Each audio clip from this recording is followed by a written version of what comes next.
السلام علیکم، آپ دیکھ رہے ہیں پولیٹیکل انسائٹ. میں ہوں وجیہ نجم. آج میں آپ کی ملاقات پاکستان کی ایک بہت پرومیننٹ پرسنالٹی سے کروانے جا رہی ہوں جو کہ محسن ملت علامہ اقبال کی بہو بھی ہیں اور مرحوم ڈاکٹر جاوید اقبال صاحب کی اہلیہ بھی ہیں. جسٹس ریٹائرڈ ناصرہ اقبال صاحبہ ہمارے ساتھ موجود ہیں. ان سے بات کرتے ہیں. السلام علیکم، کیسی ہیں آپ؟ الحمدللہ. بس جو ہمارا فی زمانہ ملک کا حال ہے وہی حال سارے شہریوں کا بھی ہے. اب دعا کر رہے بہتر ہو جائے. بالکل انشاءاللہ. آپ کے بچپن سے شروع کرتے ہیں. بچپن کیسا تھا؟ آپ بہت بریلینٹ اسٹوڈنٹ تھیں یا پھر شرارتی تھیں، ڈانٹ وانٹ پڑتی تھی؟ شرارتی تو زیادہ ہو نہیں سکتی تھی کیونکہ اکیلی تھی. بریلنٹ اس لیے تھی کہ میرے والد جو تھے ان کی کتابوں کا کاروبار تھا. میں سارا دن کتب خانے میں بیٹھی رہتی تھی. شو روم اس کو ہم کہتے تھے بکس کا، فیروز سنز مال روڈ. ہر روز جو کتاب وہاں ہوتی تھی وہ میں پڑھ چھوڑتی تھی. تو میرے ہمیشہ مارکس سب سے زیادہ آتے تھے. میں نے بورڈ میں بھی ٹاپ کیا، میں نے پنجاب یونیورسٹی میں بی اے میں بھی ٹاپ کیا، پھر ایل ایل بی میں نے پرائیویٹلی کیا، second I. L L M جو تھا اس میں بھی میرے ڈسٹنگوشنگ مارکس نکلے. تو بس. اچھا، جو اکلوتی بچی ہوتی ہے گھر میں اس کو ذرا امور خانہ داری کی طرف بھی انٹرسٹ ہوتا ہے، امور خانہ داری کی طرف، کھانا پکانا، کوکنگ. لیکن میں نے سنا آپ کو کوکنگ نہیں آتی، ایسا ہے کہ نہیں؟ بالکل ہی نہیں آتی. میری والدہ بہت اچھی کوک تھی. تو جب میں ہوئی ذرا 15 سال کی تو کہنے لگی چلو اب دیکھو نا اپنے گھر جانا ہوگا نا تو تمہیں کوکنگ تو آنی چاہیے، چلو برچی خانے میں میرے ساتھ. تو میں چلی جاؤں. مجھے کہتی ہے اچھا اب یہ دیکھو فلاں چیز بن رہی ہے. ان کو بڑا شوق تھا کوکنگ کا، خود ہی بناتی رہے. مجھے کہتے تم نے سمجھ لیا؟ میں نے کہا ہاں سمجھ لیا. سمجھ کہا نہیں ہے، جب تک خود نہ بناؤ کیا سمجھ آئے گی. کچھ میں نے نہیں سیکھا. تو جب شادی ہوئی تو پھر کیسے مینیج کیا دوسرے گھر جا کے؟ بہت اچھی طرح مینیج ہو گیا. جب ہوتی ہے نا شادی کسی کی اور وہ اکیلا شخص رہتا ہے نا گھر میں، خنسا میں بھاگ جاتے ہیں کیونکہ بیویاں آ کے روپ ڈالتی. میری نند نے مجھے کہا دیکھ برچی خانے سے نہ جائیں، باہر ہی تو نہیں نکل سکتی. میں نے تو قسم کھا لی میں نے برچی خانے میں جانا ہی. جو اس کی مرضی سرخ کرتا تھا سیاہ کرتا تھا، میں نے کبھی نہیں دخل دیا. پیسے دینے اور اس کو کہنا فلاں چیز بنا لو، وہ بنا لی، بس آرام سے کھا لی. کبھی جاوید اقبال صاحب نے ہمارے پاس 50 سال میری شادی کے بعد رہا. کبھی جاوید اقبال صاحب نے بھی فرمائش نہیں کی کہ آج بیوی کے ہاتھ سے کھانا چاہتا ہوں، آپ کچھ بنا لیں؟ کبھی نہیں. بڑے وہ اس بات پہ قناعت پسند تھے. جو ان کو دو کھانے کو کھا لیتے تھے، جو پہننے کو دو پہن لیتے تھے. بس ہر چیز میں وہ راضی برضا تھے. کبھی نہیں انہوں نے کہا کہ یہ بات ایسی ہو یا وہ ایسی ہو. اچھا، آپ کی ان کی ملاقات کیسے ہوئی تھی؟ رشتہ کیسے ہوا؟ پسند کی شادی تھی؟ فیملی کی پسند کی شادی تھی؟ میں نے سنا آپ دونوں کا 16.5 سال کا ایج ڈفرینس تھا، تو کیسے مینیج کیا آپ نے؟ بس مینیج کر لیا، بڑا اچھا مینیج کر لیا. اور ہماری 51 سال رہی آپس میں ازدواجی زندگی. اللہ تعالیٰ کی مہربانی بڑی اچھی گزری. کبھی جھگڑا نہیں ہوا، کچھ نہیں ہوا. تو ملاقات ہماری پہلی دفعہ ہوئی تھی نیو یارک میں، یونائٹڈ نیشنز بلڈنگ میں. ڈاکٹر جاوید اقبال آئے ہوئے تھے یو این ڈیلیگیشن میں، اور میرے والد گئے ہوئے تھے. ان زمانوں میں آئزن ہاور کا زمانہ تھا، لیڈرشپ ایکسچینج پروگرام. تو میں ان کے ساتھ گئی. تو ہم ڈیلیگیٹس لاؤنج میں گئے کھانا کھانے. تو آگے پہ موجود تھے ڈاکٹر جاوید اقبال. تو وہاں میری ملاقات جو بھی ہمارے اس وقت کے ایمبیسڈر تھے انہوں نے کرائی. ایسے ملاقات ہوئی. اچھا، جب ان کا رشتہ آیا تو ایک اتنے اونچے گھر سے رشتہ آنا، پھر آپ پہ زیادہ رسپانسبلٹی تھی کہ آپ نے اتنے بڑے گھر میں جانا ہے، کیسے سرو کریں گی؟ کنفیوز تھیں، نروس تھیں کہ شادی ہوگی کیا ہوگا، کیسے رہوں گی؟ ایک تو بالکل ان کا بیچاروں کا سادہ سا گھر، سادہ خاندان تھا. کوئی بھی نہیں تھا گھر میں، صرف اکیلے رہتے تھے. تو وہ تو بڑے خوش ہو گئے کہ گھر میں دوسرا بندہ آ گیا. نہ مجھے اس بات کی فکر تھی کہ یہ کیا کرنا ہے، اتنا سیدھا سادہ گھر. مجھے تو بلکہ یہ مشکل ہوتی تھی کہ اس گھر میں ایڈجسٹ کرنا میرے لیے مشکل ہوگا. میری بہن گئی دیکھنے، میں نے کہا کیسا ہے گھر؟ کہتی ہے بالکل بانگر، تم آ جاؤ گی تو تمہیں پتہ لگے گا. میں نے کہا چلو اگر جاؤں گی تو پتہ لگ جائے گا. جب چلی گئی تو پھر بس ایڈجسٹ ہو گئی. بالکل ٹھیک ہے. اچھا، آپ کی بیٹی نہیں ہے کوئی بھی، تو کبھی آپ کو ایسے ہوتا ہے کہ بیٹی کی کمی بہت زیادہ محسوس ہوتی ہو؟ بہت. مجھے تو اتنا شوق تھا بیٹی کا، اور میرے شوہر کو بھی بہت شوق تھا کیونکہ یہ بھی تو ایک بہن بھائی تھے نا. اور ان کی بہن کے بھی صرف بیٹے تھے، کوئی لڑکی گھر میں تھی ہی نہیں. تو بس پہلا بچہ ہوا بیٹا، پھر دوسرا ہوا وہ بھی بیٹا. پھر بس ہم نے سوچا اب 2 بندے ہیں، ہم 2 بندوں کے 2 بچے کافی ہیں. تو بس. اچھا، علامہ اقبال کی کوئی ایسی عادت جو آپ کو لگتا ہو کہ جاوید اقبال صاحب میں بھی تھی، اب آگے ان کے بچوں میں بھی موجود ہے؟ یقیناً قناعت پسند تھے. والد ان کے 500 روپے مہینہ کماتے تھے. جس وقت قائد اعظم لاکھوں میں فیسیں لیتے تھے، تو جب 500 روپے ہو جاتے تھے تو ان کی جاوید کی والدہ کو کہتے تھے یہ دیکھو بیٹا گھر کا خرچ آ گیا، اب تم لے لو. اور کوئی سائل اس کے بعد آتا تھا، اس کو کہتے میاں میرا تو گھر کا خرچ پورا ہو گیا، اب تم جا کے کوئی اور ڈھونڈو وکیل اچھا سا. بس اتنی ان کی عادت تھی.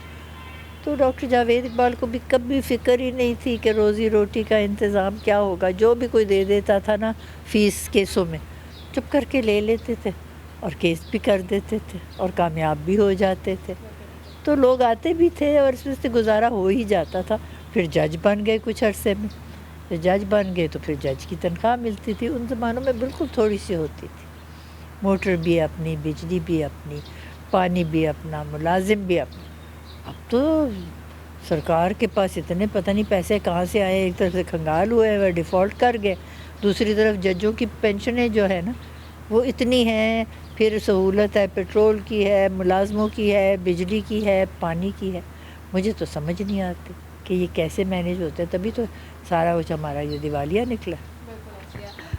شعر و شاعری تو آپ بچپن سے سنتی آ رہی ہوں گی. پھر ایک جس گھر میں شادی ہوئی اقبال سے بڑے شاعر کوئی بھی نہیں تھا ہمارے پاس ابھی، تو ان کی فیوریٹ پوئٹری جو آپ کو بہت پسند ہو یا غزلیں بہت پسند ہوں آپ کو؟ گھر میں تو کسی کو شعر و شاعری آتی نہیں تھی سوائے میرے اور میرے شوہر کے، تو تیسرا تھا نہیں. تو ڈاکٹر جاوید اقبال کو کوئی شاعری نہیں آتی تھی. مجھے لوگ اکثر پوچھتے تھے علامہ اقبال کے بیٹے شعر تو کہتے ہوں گے. میں نے کہا جی ابھی تو گدڑ بھی نہیں کہتے، شعر پتہ نہیں کب کہیں. لیکن مجھے بیت بازی کا بڑا شوق تھا بچپن سے. میں ہمیشہ اول آتی تھی. تو مجھے یہ تھا غالب کے شعر، حالی کے شعر، اقبال کے شعر، بس یہ سب تمام اشعار مجھے آتے تھے. اب عمر کے ساتھ سب بھول گئے. ابھی پسندیدہ کوئی غزل ہے آپ کی ابھی بھی؟ کس کی بھلا؟ کسی بھی شاعر کی. بڑے بڑے شاعروں نے بڑا بڑا کلام لکھا ہے. تو علامہ اقبال کا ہے دیار عشق میں اپنا مقام پیدا کر، نیا زمانہ نئے صبح و شام پیدا کر. بڑی خوبصورت ہے. بچوں کے لیے لب پہ آتی ہے دعا بن کے تمنا میری. بچپن سے ہم اسکول میں پڑھا کرتے تھے. اور پھر ان کا ایک تھی نظم، کبھی اے حقیقت منتظر نظر آ لباس مجاز میں. تو سب آتی تھی. اس کے علاوہ مجھے بہت آتے تھے، اب تو یاد ہی نہیں. اس سے تو مجھے وہ زیادہ پسند ہے فریدہ خانم کی غزل. اور اس نے غزل یہ گائی ہے فریدہ خانم نے، لکھی ہوئی شاید صوفی تبسم نے یا کس نے. ابھی نہ جاؤ چھوڑ کر کہ دل ابھی بھرا نہیں. انصاف کی اگر بات کی جائے تو انصاف کی راہ میں سب سے بڑی رکاوٹ آپ کیا دیکھتی ہیں، کیا ہے؟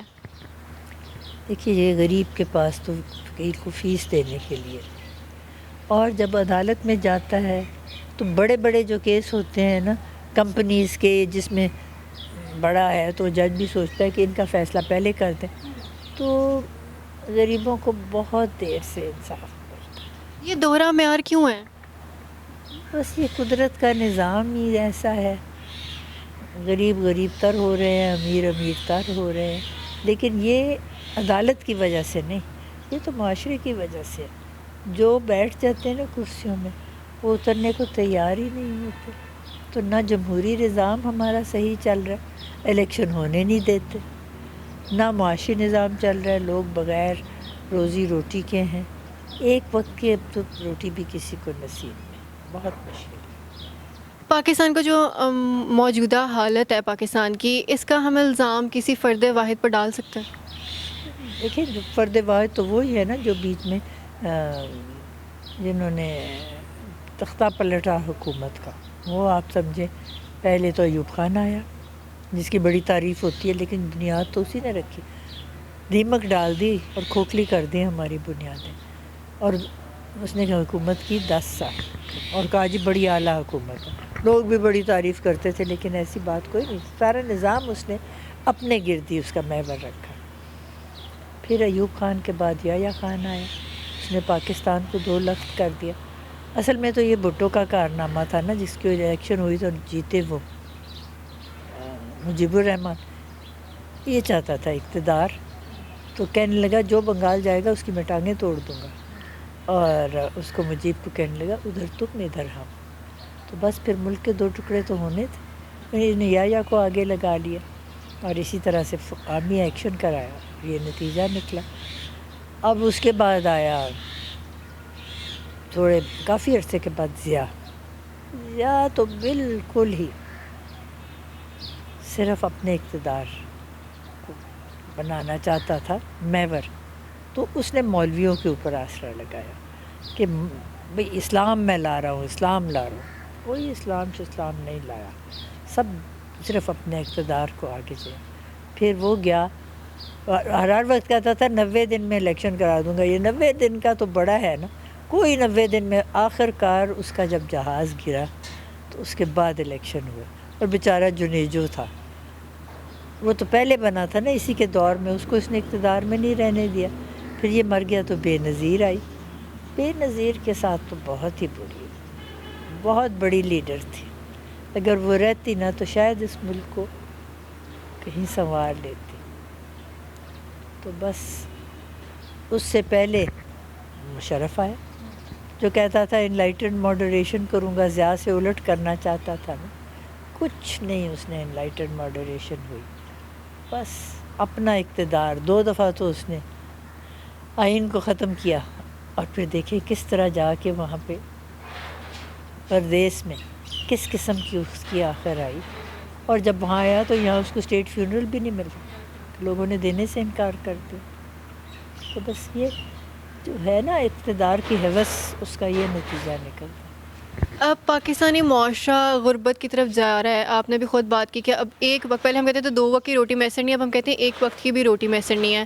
تو کیسے نکل سکتا ہے ہمارا ملک اس غربت سے، اس افلاس کی زندگی سے باہر؟ یہ جو اوپر بیٹھے ہوئے ہیں نا، جو کہتے ہیں کہ اس وقت ہم جو ہے نا حکمران ہیں، حکمران تو خدا کے سوا کوئی بھی نہیں، ان کو اس بات کا احساس ہی نہیں۔ اس وقت 64% آبادی ہماری نوجوانوں کی ہے، اور بڑے پرجوش ہیں۔ میں تو آج کل PhD کر رہی ہوں نا، تو میں ان کے ساتھ کالج میں بھی جاتی رہی ہوں، کرنا چاہتے ہیں پاکستان کے لیے کچھ، لیکن ان کو کوئی موقع دے گا تو ہوگا، موقع تو کوئی دیتا نہیں ہے نا، سو اس لیے وہ بیچارے اسی طرح۔ اچھا، اگر مقبولیت کی بات کی جائے، خان صاحب ایک بہت مقبول لیڈر ہے، اسپیشلی ینگسٹرز میں آج کل۔ جب خان صاحب کی حکومت تھی تو کیا آپ کو لگتا ہے کہ وہ با اختیار تھے، جیسے وہ کہتے ہیں کہ ان کے پاس اختیارات نہیں تھے؟ اصل میں عمران خان جو ہے نا، یہ کھلاڑی تھا، بہت اچھا۔ یہ اگر کرکٹ بورڈ کا رہتا نا چیئرمین، تو ہم پتہ نہیں کتنے ورلڈ کپ جیت چکے ہوتے۔ سیاست کے بارے میں اس کو کیا پتہ تھا، تو جو جتنی دیر اقتدار میں رہا، نیک نیت شاید ہوگا، لیکن کو خاطر خواہ تبدیلی نہیں لا سکا، نہ یہاں وہ بن سکا جو تھی مدینہ کی ریاست۔ تو بس پھر انہوں نے دیکھے نا سازش کر کے اس کو نکال ہی دیا، تو یہ سازش بھی اس لیے کامیاب ہوئی کہ اس کو سیاست کا پتہ ہی کچھ نہیں تھا۔ اب جو آئے ہوئے ہیں نا، وہ تو ہے بالکل اس معاملے میں بہت شاطر ہیں، تو انہوں نے تو کہیں جانا نہیں۔ میں تو کہتی ہوں اگر جانا ہے تو جائیں، جو سمیٹا ہوا ہے یہاں سے مال و دولت، وہ یہاں واپس آ جائے اور یہ وہاں چلے جائیں، بس پاکستان ٹھیک ہو جائے گا۔ آپ کے اپنے بیٹے ولید اقبال صاحب بھی سیاست میں آ چکے ہیں، سیاست کا حصہ بن چکے ہیں، آپ نے کبھی انہیں روکا کہ یہ کام نہیں کرنا ہے، کرنا ہے؟ میں نے کہا بیٹا دیکھو، ہم قلم قبیلے کے لوگ ہیں، ہم کو سیاست راس نہیں آ سکتی۔ کہتا ہے دیکھیے آپ کی مرضی، آپ نے کبھی سیاست نہیں کی، میری مرضی میں سیاست کروں گا۔ میں نے کہا دیکھو میں نے تو مشورہ ہی دینا تھا، آگے تم لو یا نہ لو وہ تمہاری مرضی۔ تو وہ سیاست کر رہا ہے، اب کیا اس کو سیاست میں کوئی خاص ملا، سینیٹر بن گیا، لیکن اس کو کوئی ٹکٹ نہیں ملا تھا کہ یہ MNA کا الیکشن لڑے، MPA کا لڑے۔ تو بس اس کی مرضی، اگر اس نے کر لیا اور اس کو تسلی ہے کہ یہ بڑی اچھی بات ہے، تو جہاں پہ وہ خوش ہے تو وہ ٹھیک ہے۔ آپ انہیں کوئی پولیٹیکل ایڈوائزز وغیرہ دیتی ہیں؟ بالکل نہیں۔ جب میری رائے گئی کہ نئی سیاست ہونی چاہیے، اور اب دیکھیں کیا ابھی آیا ہے اسلام آباد سے، بچے اس کے یہاں ہیں، بیوی اس کی یہاں ہے، بس آتا ہے پھر صبح وہاں میٹنگ ہو جائے گی، پھر چلا جائے گا۔ تو یہ کیا زندگی ہے، آنا جانا، اپنا اچھا بھلا کرے، وکالت کرے۔ اگر کبھی دل لگا کے وکالت کرتا تو شاید جج بھی کبھی بن جاتا، نہ اس کو ججی کا شوق ہے، اور وکالت بس آتا ہے دفتر والی وکالت کرتا ہے، کوئی عدالتوں میں جانے والی وکالت نہیں کرتا۔ اچھا بالکل ٹھیک ہے. اگر نیب کی بات کی جائے تو نیب کو سیاسی انتقام کے لیے استعمال کیا جاتا ہے. جیسے ہم نے دیکھا کہ جب پی ایم ایل این کی گورنمنٹ تھی تو ساری ان کی لیڈرشپ جیل میں تھی. جب پی ٹی آئی گورنمنٹ آئی آج کل پی ٹی آئی کی ساری لیڈرشپ جیل میں. تو یہ کیوں ایسا کیوں ہوتا؟ میرا خیال ہے یہ لوگ نیب کی وجہ سے نہیں ہے. یہ تو کہتے ہیں انہوں نے الیکشن کمیشن کو برا بھلا کہا, اس نے اپنی بیٹی کا نہیں بتایا عدالت میں, اس نے توشہ خانے میں سے فلانی چیز نکالی. ان کے اوپر نیب چارجز ہے سچ کوئی بھی نہیں ہے. نیب چارجز تو ان پہ تھے جن کی املاک جو تھے نا. نیب کا تو قانون ہی یہ تھا کہ اگر آپ کی املاک جو ہیں وہ آپ کے ذرائع آمدن سے زیادہ ہیں تو آپ بتائیے کہاں سے آئے, اور نہیں بتاتے تو نیب لگے گا. وہ ہوتا تھا. پھر انہوں نے جس وقت اقتدار سنبھالنے کی وجہ یہی تھی, انہوں نے سب سے پہلے تو قانون بدلا کہ ان کو کچھ نہ ہو. تو اب ان کو سب باہر نکل آئے. عمران خان صاحب کے بارے میں آپ کو کیا لگتا ہے؟ نااہل ہو جائیں گے خان صاحب؟ ابھی تو ان کو بیل مل گئی ہے. نااہل کون کرے گا, کس لیے کرے گا, کچھ بھی نہیں. اسی طرح ہے سارے. وہ بھی کوئی نااہل نہیں ہوا, یہ بھی نہیں نااہل ہوں گے. مجھے تو ایسا ہی لگتا ہے کہ یہ آپس میں انہوں نے ایکا کیا ہوا ہے. P D M C D M سب پارٹی ہیں سارے ایک ہی جیسے. کون آئے گا اقتدار میں؟ آپ کو کیا لگتا ہے کہ کون آئے گا تو ہمارے ملک کے حالات بہتر ہو سکتے ہیں؟ کہتی ہوں نا, یہ 64% نوجوانوں کی آبادی. نکلے ذرا باہر. آپ دیکھیں جب تک انسان ظلم کے خلاف باہر نہیں نکلتا, احتجاج نہیں کرتا, تو معاملات خود تو ٹھیک نہیں ہو جاتے. جب اس نے مشرف نے 2 دفعہ آئین کو توڑ دیا, جیل میں ڈال دیا ججوں کو, اور قانون کی حکمرانی ختم کر دی, اور اپنی کرسی جو ہے اس کو بس کر دے. میں روز نکلتی تھی جلوس میں, ہر روز, جب تک ہم نے اپنی 4 وہ جو تھی سامنے رکھے ہوئے نصب العین وہ پورے نہیں ہوئے. مشرف کو نکال دیا, ججوں کو آزاد کروا لیا, قوم کی حکمرانی وہ آئین بحال کر دیا, اور ہم نے کرا دی قانون کی حکمرانی. 4 چیزیں ہم نے کر دکھائیں, اور وہ بغیر احتجاج کرتے تھے روز, لیکن بغیر کسی پتے کو بھی ٹوٹے. اقبال کی شاعری کی اگر ہم بات کریں تو انہوں نے بھی یوتھ کو بہت زیادہ جگانے کی کوشش کی. آج کل کے ینگسٹرز کا انٹرسٹ بہت دوسری چیزوں کی طرف ہے جن کی طرف نہیں ہونا چاہیے. کیسے ان کو ہم موٹیویٹ کر سکتے ہیں کہ وہ سیدھے راستے پہ ہیں, کیونکہ ہمارا ملک اب ان کے ہاتھ میں یہ ہے؟ آپ لوگوں کا کام ہے. یہ جو آپ نے ہاتھ میں چیز پکڑی ہوئی ہے نا, اور سامنے کیمرہ, آپ لوگوں میں شعور پیدا کریں. نوجوانوں ڈرامے کیا بنا رہے ہیں جی, لڑکی لڑکا کی شادی ہو گئی, پھر لڑکے نے کہیں اور عشق کر لیا, اس نے بیوی کو طلاق دے دی, بیوی نے رونا شروع کر دیا. یہ بھی کچھ چیزیں ہیں. آپ بتائیں ایسے ڈرامے بنائیں کہ صلاح الدین ایوبی جو تھا وہ کیسے بنا اتنا بڑا لیڈر, اور دنیا میں کیسے لوگ نمایاں ہوئے, کیا انہوں نے کیا. اقبال کا کلام پڑھائیں, سکھائیں, ٹی وی پہ لوگوں کو شعور دکھائیں. یہاں اقبال کا کلام کوئی پڑھاتا ہے کسی کو؟ کوئی نہیں پڑھاتا. ہمارے کورسوں میں تو ہے ہی نہیں, تو پھر کیا آپ کسی کو سکھائیں گے؟ اچھا اگر آپ کے بارے میں بات کی جائے تو ناصرہ اقبال صاحبہ کے دل کے سب سے زیادہ قریب کون ہے؟ کس سے اپنی دل کی ہر بات شیئر کرتی ہیں آپ؟ اس عمر میں نے کس سے شیئر کرنی ہے؟ کسی سے بھی نہیں شیئر کرنی. بچوں سے؟ نہیں, بچے اپنی زندگیاں گزار رہے ہیں. میری اپنی ایک علیحدہ ہے رہنا سہنا. بہترین سہیلی؟ نہیں, سہیلیاں دیکھیں نا, میری عمر 80 سے زیادہ ہے. اکثر و بیشتر تو گزر گئیں, تو تھوڑی سی رہ گئی ہیں, کوئی سن نہیں سکتا. ان میں سے کانوں میں لگائے ہوئے ہیں ہیئرنگ ایڈ, جو بات کرو سمجھ ہی نہیں آ رہی. دوسری جو ہے وہ کوئی بیمار رہتی ہے. بس کبھی کبھار مل بیٹھتے ہیں, اور وہ بھی پرانے وقت کی یاد. لیکن اب اس وقت کیا کسی کے سامنے دل کے پھپھولے پھول میں, کوئی بھی نہیں. زندگی کا سب سے خوشگوار لمحہ, ہیپیسٹ مومنٹ کون سا تھا آپ کا؟ اللہ کی بڑی مہربانی, بہت اچھی خوشگوار زندگی گزری. کوئی خاص ایسا میرے ذہن میں نہیں آتا کہ جس کو میں کہوں کہ یہ بہت ہی ایک منفرد موقع تھا. سارے مواقع اچھے آئے. میں نے بتایا نا 51 سال کی میری تھی شوہر کے ساتھ رفاقت, بہت اچھی گزری. ہمارے دیکھنے والوں کو, خاص طور پہ نوجوان نسل کو کوئی پیغام دینا چاہیں آپ تو دے سکتی ہیں. بس ایک تو انہوں نے اپنے لیے جگہ, کہتے ہیں نا دیار عشق میں اپنا مقام پیدا کر, نیا زمانہ نئے صبح و شام پیدا کر. اور پھر وہ علامہ نے تو کہا ہوا ہے نا, خدا اگر دل فطرت شناس دے تجھ کو, سکوت لالا و گل سے کلام پیدا کر. میرا طریق امیری نہیں فقیری ہے، خود ہی نہ بیچ غریبی میں نام پیدا کر. تو اگر نوجوانوں کو اس بات کا سب کا احساس ہو تو پھر کیا دنیا جو ہے نا وہ بدل جائے. ہم ان قوموں میں نہ رہیں جو پسماندہ ہے، ہم ترقی یافتہ قوموں کا ایک حصہ بن جائیں. لیکن اس کے لیے ایمان چاہیے، جو قائد اعظم نے کہا کہ ہمیں اتحاد چاہیے اور ہمیں چاہیے یقین محکم اور ہمیں چاہیے نظم و ضبط. تو یہ 4 چیزیں جب ہوں گی، اور سب سے بری بات انہوں نے کہا تھا جو لعنت ہے وہ ہمارے یہاں کرپشن کی ہے، یہ ختم ہو جائے تو دنیا ہی بدل جائے. بہت شکریہ آپ کے وقت کا، تھینک یو سو مچ. میرے ساتھ ناصرہ اقبال صاحبہ موجود تھیں. گفتگو آپ نے سنی ہے، یقیناً نوجوان نسل کے لیے اور آپ سب کے لیے کچھ سیکھنے کا موقع تھا. امید کرتی ہوں آپ کو ویڈیو پسند آئی ہوگی. اگلے پروگرام میں آپ سے دوبارہ ملوں گی. اپنا بہت زیادہ خیال رکھیے گا. اللہ حافظ.